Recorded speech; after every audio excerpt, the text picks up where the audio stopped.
이걸 써야겠네. 서설에서 당연히 이제 의가 나오고, 그 다음에 이제 나오는 게, 이제, 법적 근거까지 이제 의라고 가시고, 1번에서 의. 그 다음에 이제, 바로 여기 나오네. 이걸 미리 여기서 논의를 해줘야 돼요. 진술거부권과 자백배제 법칙. 이게 관련이 있는 건지, 무관한 건지, 이렇게 좀 가야 돼. 판례는 좀 별개로 보고 있는 입장이긴 하고요. 자, 이런 걸 이제 여기서 논의를 해줘야 됩니다. 그 다음에 이제 진술거부권의 내용에서,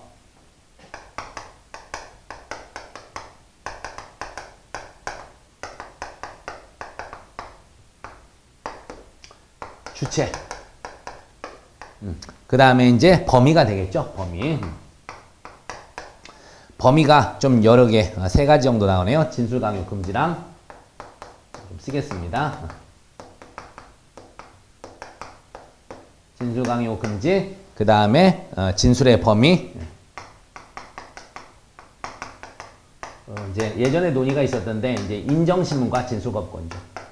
인정신문 단계에서 이제 진술거부권을 행사할 수 있냐 이건데 지금 가능해요. 좀 이따 얘기해드립니다. 진술거부권 이런 내용이 나오겠고, 그 다음에 이제 얘기했던 진술거부권 고지, 고지제도 이게 이제 있을 때는 해줘야 돼요. 이제 피의자 피고인만 현행법상 돼 있는데 진술거부권 고지. 그래서 여기에서 이제 주 내용들이 좀 많이 나오게 되네요. 진술거부권 불고지 관련해서 이제 내용들이 좀 많이 등장하겠죠. 그래서 또 쓰려니까 복잡하네. 사정고지 뭐 이런 것도 나오게 되는데요. 이건 이제 좀 이따가 같이 쓰도록 할게요. 하도록 하겠고, 그 다음에 이제 네 번째.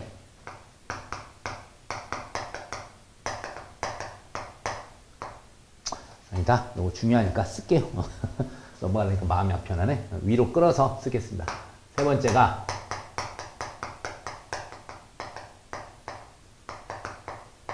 진술거부권 고지인데 사정고지.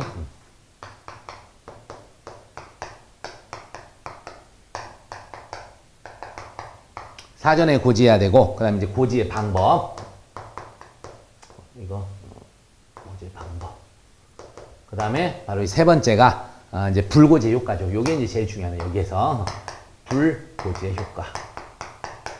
요게 여기 핵심입니다. 핵심이 되겠고, 그 다음에 이제 마지막이 이제 뭡니까? 진술거부권 고지했지만 행사 여부의 피의자 답변에서 이제 특례 하나, 사례 하나 뭐 쓰게 되겠네요. 사례 하나 쓰게 될 것 같고, 그 다음에 이제 진술거부권 포기가 가능하냐? 결론부터 얘기합니다. 우리 판례 이거 공권으로 봐요. 사적 처분권 인정되는 권리가 아니라서 공권이라서 처분 포기 안 됩니다. 포기 안 돼요. 나중에 이제 우리가 형사소송법상 포기할 수 없는 권리 한 5가지 여기서 같이 정리하도록 하겠습니다. 진술거부권 포기 안 된다 이렇게 가시고, 그 다음에 이제 뭐 진술거부권 효과가 나오네요. 세 번째가 권의 효과. 진술거부권. 자, 진술거부권 행사했다 그래서 뭔가 불이익하게 해서는 안 되죠. 그래서 이제 불이익 추정 금지가 첫 번째 나오는 거예요, 사실은. 그래서 이제 어떻게 갔습니까? 1 했을 때 이거 자를 맞춰야 되겠네. 불이익 처우 금지입니다. 불이익 추정. 불이익 추정의 금지. 처우는 아까 거기서 나왔었고, 불이익 추정이 금지되고요. 그 다음에 이제 진술거부권 침해 효과 관련해서 진술거부권 침해 효과. 침해 효과 관련해서 당연히 이제 증거능력 부정이죠. 증거능력 부정시키는 이게 이제 나오게 될 겁니다. 그렇죠. 그런 내용들 알아두면 되고, 이제 마지막이 결어입니다. 결어. 깜깜하게 결어도 써드리죠. 결어. 입법리 같은 거는 좀 쓰게 될 겁니다. 요런 내용들이네요. 자, 좀 내용이 긴데요. 핵심적인 거, 어쨌든 요거하고 요거 2개, 이런 거가 핵심적으로. 요거 이제 2개가 사실은 뭐 어디서도 나오게 되는 거예요?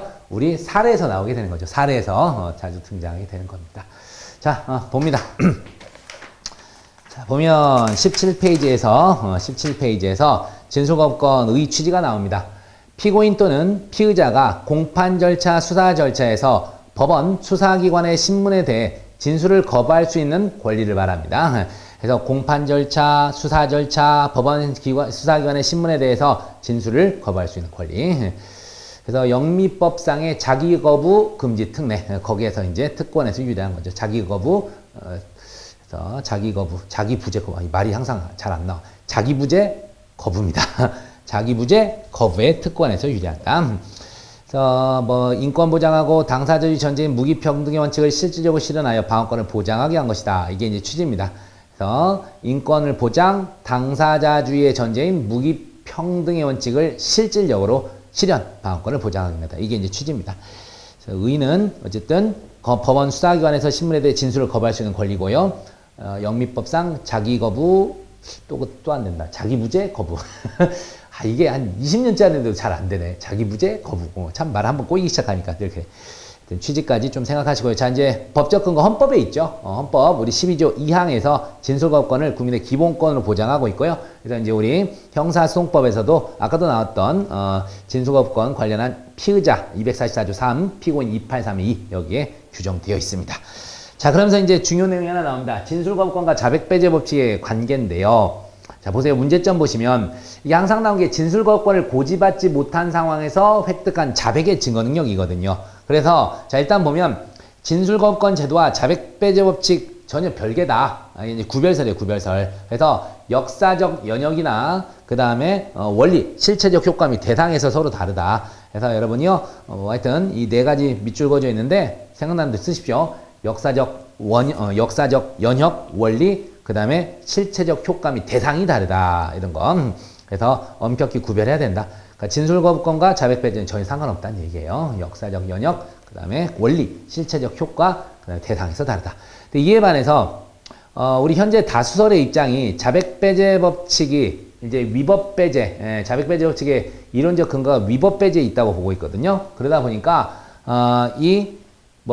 진술거부권을 고지하자는 것 자체가 위법한 절차잖아. 위법한 절차 과정에서 위법한 절차에서 획득한 자백이 되니까 결국 자백배제로 가야 되는 게 아니냐 이런 쪽이에요. 그래서 자백배제 법칙의 이론적 근거가 종래 이제 허위배제 인권옹호에서 그게 판례예요. 허위배제 인권옹호 절충설인데 여기에서 위법배제 쪽으로 가고 있기 때문에 양자는 즉 진술거부권과 자백배제 법칙 어차피 절차의 위법이라는 점에서 일체화되고 있다. 그래서 불구별설, 동일시설 이렇게 가게 됩니다. 간단히 한번 설명을 하면 자 보세요. 우리 판례는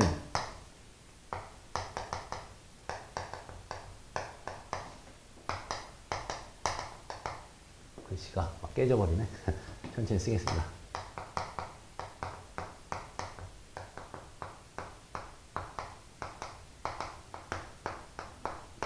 이 자백배제 법칙의 이론적 근거를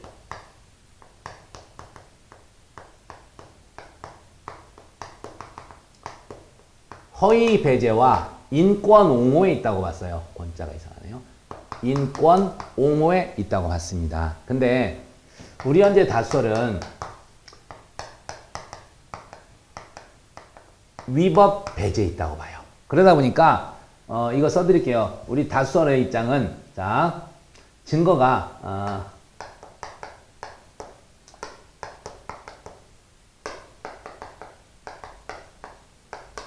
자백 진술, 자백의 진술, 그 다음에 이제 비진술, 비진술 증거 이렇게 있었을 때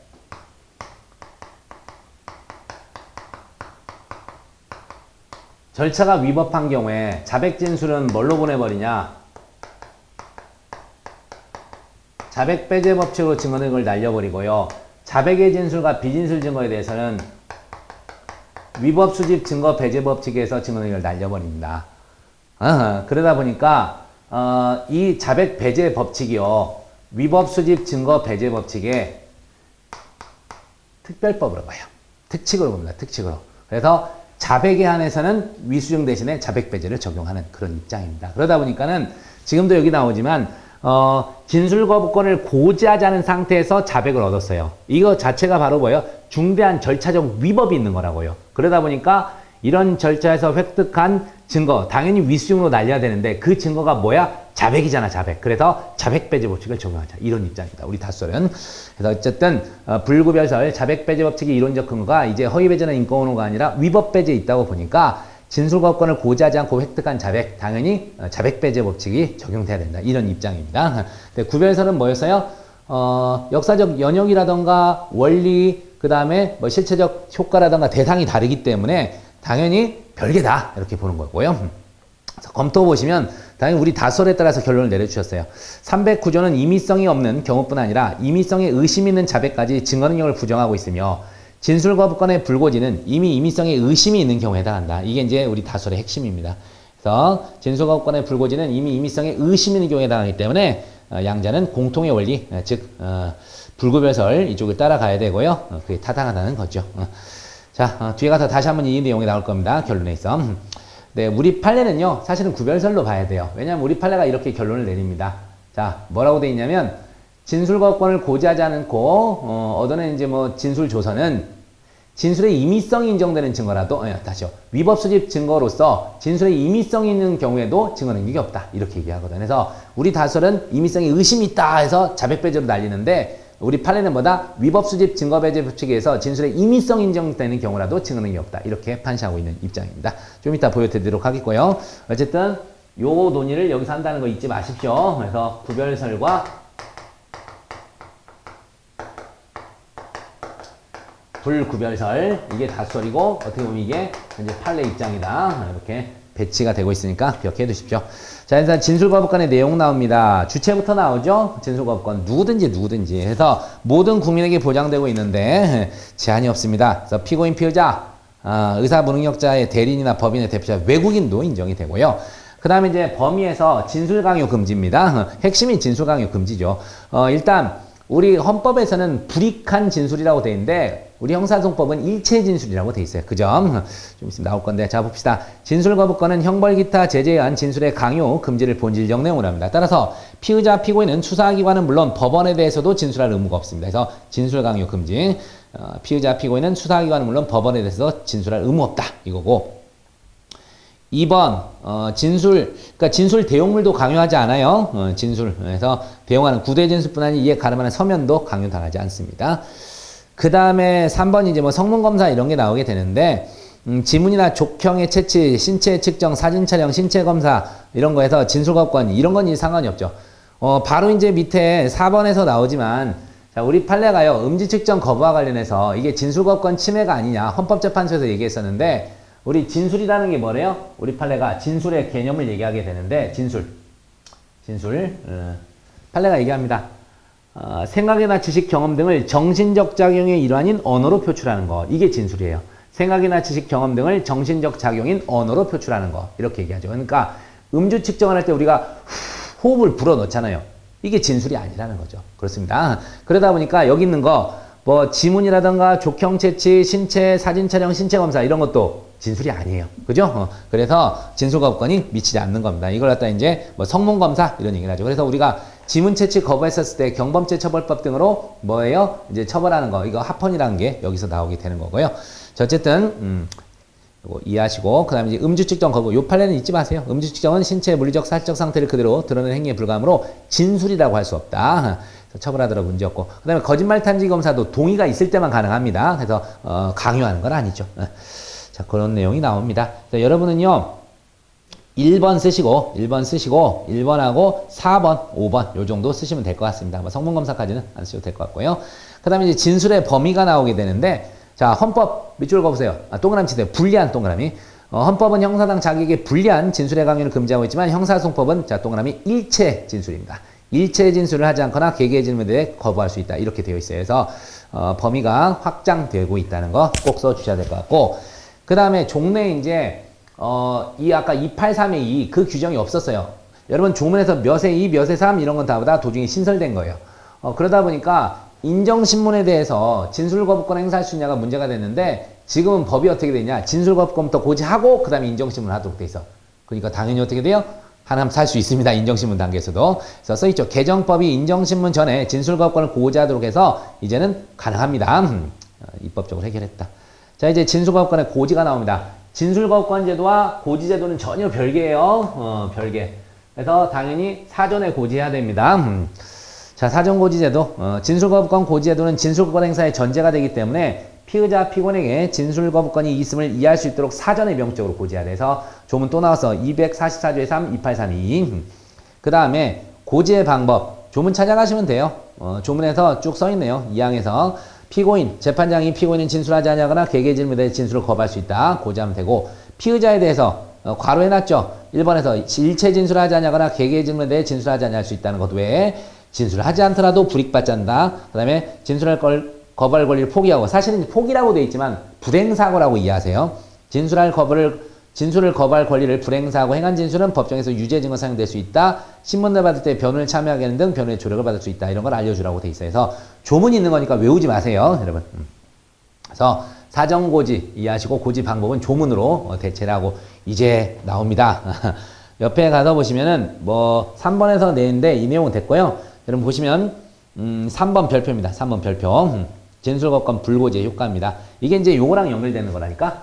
아까 이 구별설, 불구별설. 그래서 구별설에 따르면 이건 뭐로 가요? 위수증설로 가요. 위수증으로 증거능력을 날리고 그 다음에 불구별설에 따르면 뭘로 가요? 자백 배제 법칙에 따라서 증거능력을 날리게 되는 겁니다. 이게 요 내용이에요. 요 내용 연결되는 거. 보세요. 문제점. 진술거부권을 고지하자는 경우 진술거부권의 침해가 되어 증거능력이 부정되면 의문이 없다. 다만 증거능력이 배제 근거에 대해서 견해가 대립되는데 진술거부권의 불고지와 진술의 임의성과의 관계가 문제가 되는 거예요. 그래서 위수증법칙 적용서를 보시면 진술거부권을 고지하지 않은 때는 자 밑줄입니다. 자백의 임의성이 인정되는 경우에도 위법수집 증거 배제법칙에서 증거능력을 부정하는 견해고 이게 구별설이죠. 그 다음에 자백배제법칙설은 진술거부권을 고지하지 않은 자백은 임의성에 이미 의심이 들어가는 거예요. 그래서 의심이 있는 경우에 해당해서 자백배제법칙으로 증거능력을 부정한다. 이 내용입니다. 자, 판례 두 번째 줄 외우십시오. 위법하게 수집된 증거로서 진술의 임의성이 인정되는 경우라도 증거능력이 부인돼야 된다. 이렇게 해서 위수증설을 명확히 하고 있습니다. 그래서 이제 검토는 아까 우리가 여기서 불구별설이 타당하다 했으니까 결국 위수증설로 가야 돼요. 그래서 위수증설로 가면 이렇게 깔끔하게 나오잖아. 깔끔하게 이렇게 나오기 때문에 이게 타당하다. 이렇게 이제 결론을 내려놓으셨을 거예요. 그래서 자백배제법칙의 이론적 근거에 관한 위법배제설에 하면 진술거부권 고지 규정에 위반한 때는 진술의 임의성이 의심 있는 경우에 해당해서 위수증법칙의 특칙인 이 말이 들어가야 돼. 위법수집 증거배제법칙의 특칙인 자백배제법칙이 적용돼서 증거능력이 부정된다. 이렇게 정리를 하시면 될 것 같습니다. 물론 우리 그냥 판례에 따라가도 돼요. 아까 얘기했던 것처럼 역사적 연원, 역사적 연역, 그 다음에 원리, 실체법적 효과, 대상이 다르기 때문에 별개로 봐야 된다. 그렇게 가시고 그냥 판례 따라서 위수증설로 결론을 내리셔도 문제는 없습니다, 여러분. 자, 됐고요. 그 다음에 이제 이거 우리 객관식이나 이럴 때도 많이 나왔잖아. 진술거부권 고지했는데 행사 여부에 대해서 피의자 답변이 기재되어 있잖아요. 증거능력 없습니다. 조성. 그래서 이게 이제 사경이 작성했다면 312조 3항이죠. 적법한 절차 방식에 따라 작성된 조서가 아니게 되는 거지. 검사가 했다면 312조 1항에 적법한 절차 방식에 따라 작성된 조서가 아니겠죠. 그 내용입니다. 마지막 줄에 써 있잖아요.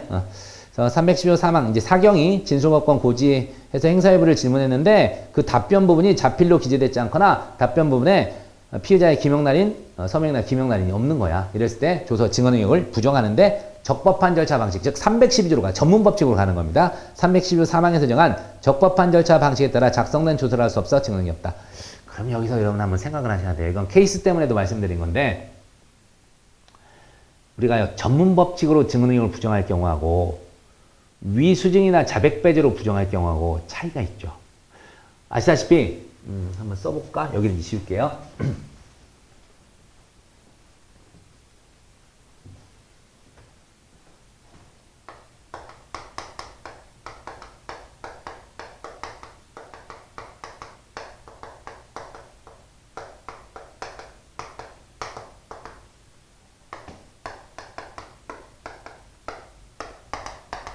자, 절대적 증거능력 배제 법칙의 조문 순서로 위수증,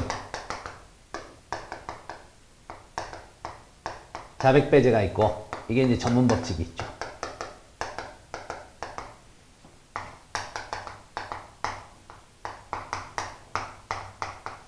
증거 동의하고 이 탄핵 증거 사용 여부 여기에서 이제 대립이 있게 되는 겁니다. 좀 지우겠습니다. 자, 그러면 위법 수집 증거나 자백배제 법칙에서 증거능력이 부정될 때는요, 증거동의에 의해서 회생시킬 수가 없어요. 하지만 전문 증거는 전문 법칙에 따라서 원래 증거능력이 없지만 바로 증거동의하면 바로 증거능력을 갖게 되죠. 차이점. 그 다음 위증이나 자백배제는 절대적이라니까 해서 탄핵증거로도 사용 못해요. 하지만 전문 증거는 전문 법칙의 예외 요건에 해당하지 않더라도, 즉 증거능력이 없더라도 탄핵증거로는 사용이 가능하게 됩니다. 이 점 기억하십시오. 그럼 이제 다시 원로 돌아갑니다. 금방처럼 312조 사망에 따라 증거능력이 없다 이렇게 돼버리면요, 뭘로 갈 수 있어요? 네, 증거동의하면 증거능력 살아납니다. 이 점 기억하십시오. 근데 위수증으로 가버리면, 자백배제로 가버리면 증거동의하더라도 살아나질 않아요.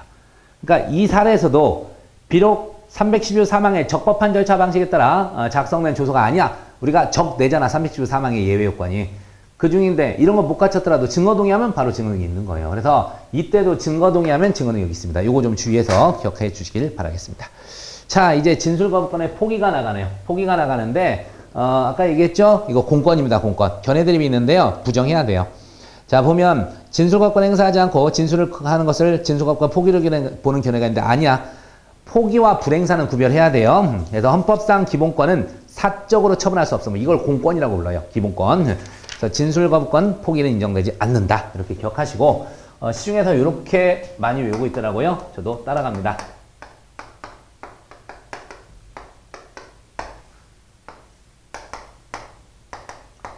고소 및 그 취소 포기할 수 없습니다. 이게 약식명령에 대한 정식재판 청구입니다. 약식명령에 대한 정식재판 청구 포기할 수 없습니다. 그 다음에 이게 진술거부권이에요. 포기할 수 없고, 이게 압수물 환부 청구권입니다. 나중에 뒤에 단문 나올 겁니다. 포기할 수 없고, 그 다음 마지막이 사형 무경 선고된 거에 대해서 사형 무경에 대한 항소, 상고, 한마디로 상소죠. 상소 포기할 수 없습니다. 그래서 이 5가지가 형사소송법상 포기할 수 없는 권리가 되겠습니다. 그래서 고약, 진압사 이렇게 외우십시오. 자, 됐습니다. 그 다음에 이제 계속해서 우리가 지금 진술거부권의 포기 관련해서 뭐 문제되는 경우가 하나가 나오네. 뭐 공권 포기 안 된다. 요것만 쓰려고 그랬더니 하나가 더 나오네.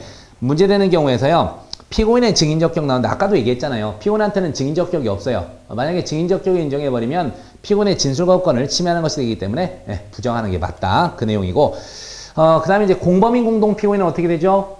원칙적으로 증인적격 없어요. 당사자니까. 그런데 소동 절차가 분리되면 가능하게 되죠. 그래서 당해 소동 절차에서 피고인의 지위에 있으므로 변론을 분리하지 않는 증인적격이 없다는 점 알아두고, 그 다음에 뭐 법률상 뭐 기록 보고무 이런 게 나오게 되는데, 요게 뭐 때문에 관련된 거냐면 진술거부권 관련해서, 사실은 이게 아까 이제 음주 측정 그거가 진술 관련해서 나온 얘기라면 이게 이제 형사상 자기에게 불리한 그런 내용 아니냐 그건데, 예전이니까 50조라고 되는데 현행법은 도로교통법 54조입니다. 도교법 54조 1항에 가면 구호조치 의무, 그 다음에 사고 조치, 그러니까 사람이 다쳤을 때는 구호조치를 해야 되고, 그 다음에 차량을 손괴하거나 과실 손괴하고 그랬었을 때는 사고 조치를 해야겠죠. 그래서 합쳐서 사고 미조치 또는 구호조치 의무 위반 이렇게 얘기하게 되는데요. 54조 1항에서 구호조치 하도록 돼 있고, 다음에 2항에서 신고 의무를 규정하고 있어요. 신고 의무를. 자, 이렇게 되면 자기가 범죄를 범해서 자기의 업무상 과실로 사고를 냈어요. 이거를 반드시 신고하도록 한다? 이거 진술거부권 침해가 아니냐. 그랬더니 우리 헌법재판소가 기가 막히게 피해갑니다. 신고 의무의 내용을 둘로 나눠요. 그래서 이게 자신의 형사 책임과 관련된 영역이고, 이 부분은 형사 책임과 관련된 게 아니라 이제 교통질서 회복 있죠. 교통질서 회복이라던가 사고 피해자 구조, 이거와 관련된 걸로 나눠요. 그래서 만약에 이 부분을 신고하도록 하고 이걸 이행하지 않았음을 이유로 처벌하게 되면 이건 위헌으로 봐요. 하지만 형사 책임과 관련 없이 교통질서 회복이나 피해자 구조를 위한 목적에서 신고 의무를 부과하도록 하고 이 신고를 하지 않았을 때 처벌한 거, 이건 합헌. 그렇게 해서 결론 한정 합헌 결정이 됩니다. 그래서 이 54조가 살아있는 거예요. 헌법재판소는 도로교통법 50조 등이 교통사고 신고 의무를 부과하고 벌칙을 강제하는 것은 형사 책임과 관련되는 사항에는 적용되지 아니한 것으로 해서 관한 헌법 위반되지 않는다. 이렇게 얘기를 하게 된 거예요. 이해하시면 되겠고요. 자, 이제 진술거부권의 효과 간단히 갑니다. 일단 불이익 추정 금지예요. 불이익 추정이 금지. 그래서 제재하면 안 돼. 제재하면 안 되고 또 불리한 심증 형성 금지하고요. 구속 사유 인정하면 안 됩니다. 구속 사유로 봐서는 안 됩니다. 그래서 여러분 여기는요. 그냥 양가로 1, 2, 3 그 내용만 쓰시면 되겠네. 제재 금지, 불리한 심증 형성 금지, 구속 사유 인정할 수 없다. 인정 여부에서 부정함이 타당 그렇게 쓰시고 그 다음에 이제 양형고려 가부에서 자, 이 부분이 이제 나오게 되는데 동그라미 2번 동그라미 하시고 판례만 쓰시면 돼요. 원칙적으로 진술거부권 행사를 가중적 양형의 조건을 삼게 되면 결국은 이게 불리한 심증형성 금지라든가 진술거부권이 있는 의미가 없잖아요. 그래서 원래는 안 되는데 이제 봅시다. 그대로 좀 외우십시오. 판례는 원칙적으로 양형 고려하면 안 돼요. 불허하되 그러한 태도나 행위가 피고인에게 보장된 방어권 행사의 범위를 넘어 여기서부터 잘 외우십시오. 객관적이고 명백한 증거가 있음에도 진실의 발견을 적극적으로 숨기거나 법원을 오도하려는 시도. 자, 바로 진실의 발견을 적극적으로 숨기거나 법원을 오도하려는 시도. 요 말을 꼭 들어가셔야 됩니다. 시도에 기인한 경우에는 가중적 양형의 조건으로 참작될 수 있다. 이렇게 우리 판례가 얘기합니다. 그래서 원칙은 안 되는데 객관적이고 명백한 증거가 있음에도 진실의 발견을 적극적으로 숨기거나 법원을 오도하려는 시도에 기인했다. 이때는 가중적 양형의 조건으로 삼을 수 있다는 거예요. 판례 객관식에서도 참 많이 나왔던 겁니다. 그래서 기억하십시오. 그냥 판례 그대로 쓰시면 될 거예요. 됐고요. 그 다음에 이제 진술거부권 이제 침해 효과인데요. 말씀드린 대로 이제 증거능력 배제인데 이미 얘기했잖아요. 그래서 위수증 진술거부권 침해 획득한 자백에서 위증설도 있고 자백 배제 법칙설이 있다. 그리고 판례는 위증설로 갔던 거 정리하면 되겠습니다. 됐죠? 그래서 사실은 불고지의 효과, 침해 효과 똑같네요. 그래서 어쨌든 뭐 반복해서 뭐 쓰셔도 상관없을 것 같은데 그러고 보니까 두 군데 계속 쓰셔놨네. 불고지의 효과, 진술권 침해 효과 돼 있는데 어쨌든 한쪽만 쓰셔도 될 것 같긴 해. 차라리 여기를 빼버리고 이 사례를 그냥 여기다 넣고요. 그냥 요 내용은 여기서 그냥 쓰시는 걸로 해도 될 것 같아요. 이거 반복하지 말고요. 하나 뺍시다. 하나 빼버리시고 이 사례를 3번으로 올리시고 차라리 요거는 그냥 여기서 한 번 쓰는 걸로 하시죠. 그렇게 정리하는 게 나을 것 같습니다. 2번 반복돼 있네. 보니까요. 자, 그래 똑같은 얘기가 돼 있거든. 그러면서 이제 양가로 2번에 하나가 더 추가가 돼 있네. 여기서 그래요. 진술거부권을 침해 획득한 자백 이외의 증거. 이거는 똑같다니까 위수증설로 갑니다. 위수증설. 여기 있잖아. 자백의 진술은 똑같이 위수증입니다. 위수증. 그 정도 하시면 되겠습니다. 자, 이제 결어 가서요. 당연히 진술거부권은 헌법상 기본권이다. 그래서 인권보장이나 진술거부권 보장의 취지를 살리기 위해서 적극적으로 피의자 신문 시 변호인을 참여시키는 것이 필요하다. 이제 변호인 참여권 얘기를 한번 보장하자 이런 얘기가 나오고 자, 대신에 이제 한계가 또 이제 나오게 되는데 양가로 2번에서 두 번째 줄이에요. 자, 피고인의 방어권도 실체 진실의 발견을 저해하자는 범위 내에서 인정되므로 피고인에게 보장된 방어권 행사의 범위를 넘는 경우 한 줄 밑에 가중적 양형에 참작할 수 있다. 가중적 양형 사유로 참작할 수 있다고 본 판례 타당하다. 이런 말 하나 결으로 덧붙인 겁니다.